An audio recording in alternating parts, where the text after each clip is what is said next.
Estamos ya concluyendo lo que es el capítulo 3, en donde hemos estado estudiando la persona de Jesús.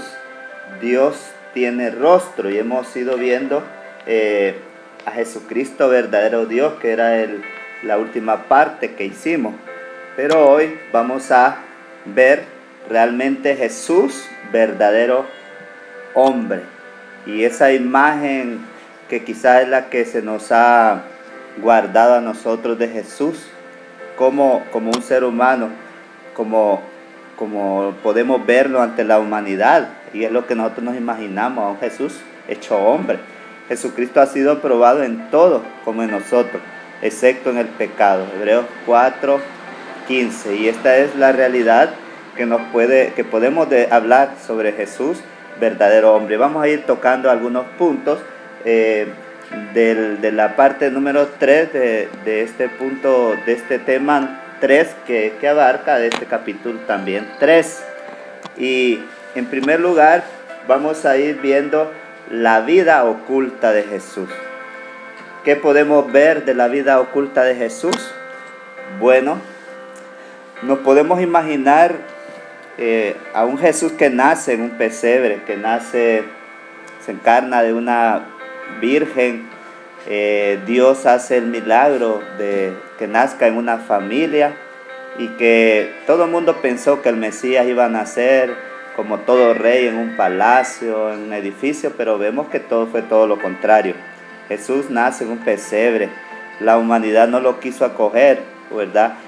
No había lugar para él, y tuvieron que albergarlo en un pesebre. Ahí nació junto a alrededor varios animales. Esa es una realidad de la vida oculta de Jesús. También está el proceso natural de crecimiento y maduración. Podemos ver todo ser humano que iba creciendo, así como Jesús en sabiduría estaba en aprecio ante Dios y ante los hombres. Lucas 2:52. O sea que nos habla la Biblia, ¿verdad? Que no solamente iba creciendo en la parte espiritual, iba creciendo humanamente, iba comiendo, como se le iba dando leche, se le iba dando miel, dice, se le iba dando comidita, primero líquida y después sólida. Y luego iba a un proceso natural como cualquier ser humano, desde pequeño, que empieza a dar pasos, que empieza a caminar. Todo esto lo iba viviendo Jesús. También tenemos, ¿verdad?, la estrecha relación con Dios Padre. Si miramos, ¿verdad?, aquel pasaje cuando Jesús se pierde a los padres y lo van a encontrar ante los maestros de la ley, vamos a ver cómo le dice a su madre, ¿verdad? ¿Acaso no estoy aquí cuidando, no estoy en los quehaceres de mi padre? Esa es la respuesta que Jesús le da a una madre que le reclama que por qué había hecho eso. Entonces Jesús tiene desde pequeño una estrecha relación con Dios Padre, porque sabe que ha surgido desde Él, pero que también sus padres se han encargado de enseñarle y que han encaminado también la vida consagrada hacia Dios, la vida hacia Dios. También podemos ver en esta vida oculta de Jesús valor sagrado de la familia. Como vamos a ver cómo Jesús siempre estuvo rodeado desde el nacimiento, ¿verdad? Nace, ahí está José y María. Y cuando los pasajes bíblicos mandan, ¿verdad?, cada vez que los manda, que Dios le dice tienen que ir a un lado, hacia el otro, emigrar, ahí va José y María, van juntos. Nos enseña el valor de la familia, nos enseña cómo Jesús también estaba en una familia y era un hijo, ¿verdad?, que obedecía a papá y a mamá. Cosas que nos deben de dejar a cada uno de ustedes jóvenes hoy en día, el valor de la familia, lo importante. Ahorita que estamos en casa, pues debemos de valorar el valor de la familia, tomar en cuenta eso, ¿verdad? Como cuando nosotros tenemos una duda o algo, ¿a quién acudimos? A los papás, a los hermanos, a todos. Es interesante este momento de la vida oculta de Jesús, porque hay momentos que la Biblia no los narra, ¿verdad? Y no por eso, no porque dejaron de subsistir, ¿verdad? Y vamos a ver también la segunda parte de este tema, que es la vida pública de Jesús. La vida pública de Jesús ya no es algo oculto, sino que ya es algo que, como dice, pública, que todo el mundo lo podía ver. Entonces aquí podemos ver, experimentó el hambre, la sed y el cansancio. Mateo 4:2, Juan 4:7. Dame de beber, esa palabra, ¿verdad?, que le dijo Jesús a la samaritana, porque tenía sed, porque estaba cansado. Vemos que Jesús en otros textos también hace ver la parte humana, que él se cansaba. Muchas veces pensamos que porque Jesús era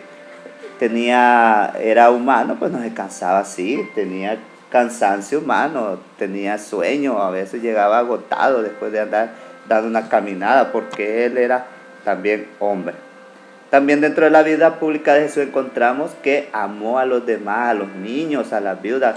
Siempre podemos ver en los milagros cómo Jesús, ¿verdad?, esa era su preferencia. Miren, los niños, ¿verdad?, las viudas, los milagros que él hacía, siempre recogía sobre los ancianos, porque él amó a toda la humanidad, pero ese era su debilidad, ese era su amor hacia ellos. También él fue compasivo, compasión por los pobres, por los enfermos y los más necesitados. Eso lo podemos ver en la diversidad de milagros que él lo pudo hacer. Cómo ayudó a los pobres, cómo ayudó a los enfermos, cómo él tuvo compasión y defendió, se la ganó, como decimos nosotros, ¿verdad?, por ellos. Y no le importó si era sábado, no le importó que era, él miró que había una necesidad y tuvo compasión, no importando si en aquel entonces se iba a meter a problemas. Jesús sintió compasión por ellos.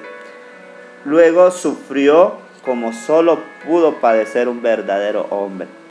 Sufrió azotes, estuvo preso, lo acusaron de cosas que no.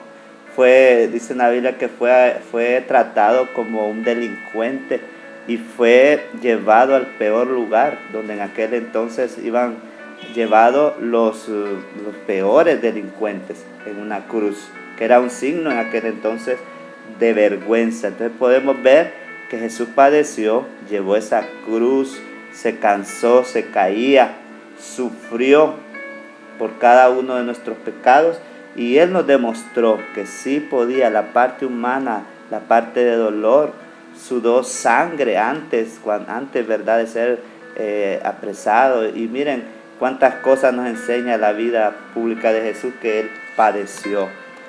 También murió verdaderamente.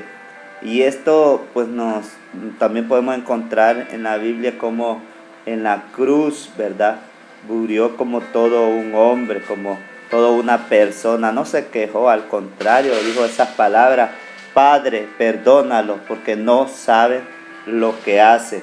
Y luego pues su cuerpo fue, ¿verdad?, bajado, y luego al tercer día resucitó. Entonces hemos podido ver cómo en este tema, tanto en la vida oculta como en la vida pública, Jesús nos enseña, ¿verdad?, cómo Jesús es un verdadero hombre, o sea, la humanidad de Jesús. Recordemos que había dos humanidades de Jesús, ¿verdad?, la divina y la humana. Entonces, hoy hemos dado por concluido ya este capítulo número 3.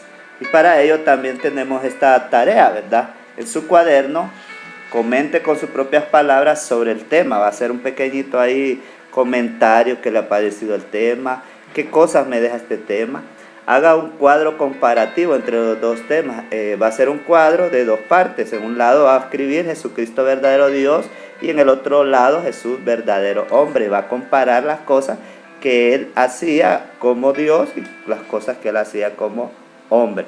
Dibuje o pegue, ¿verdad? Si no tiene una imagen ahí que pueda imprimir, pues dibuje en su cuaderno una imagen que relacione con este tema, que es Jesús verdadero hombre. Recuerda, esta tarea me la va a enviar el día jueves 7 de mayo, ¿verdad? Tienen hasta las 12 de la noche al correo asignado para cada curso. Los de octavo A pues ya tienen su correo, los de octavo B, los de octavo C. Así que ánimo, adelante, y a mandar sus tareas puntualmente.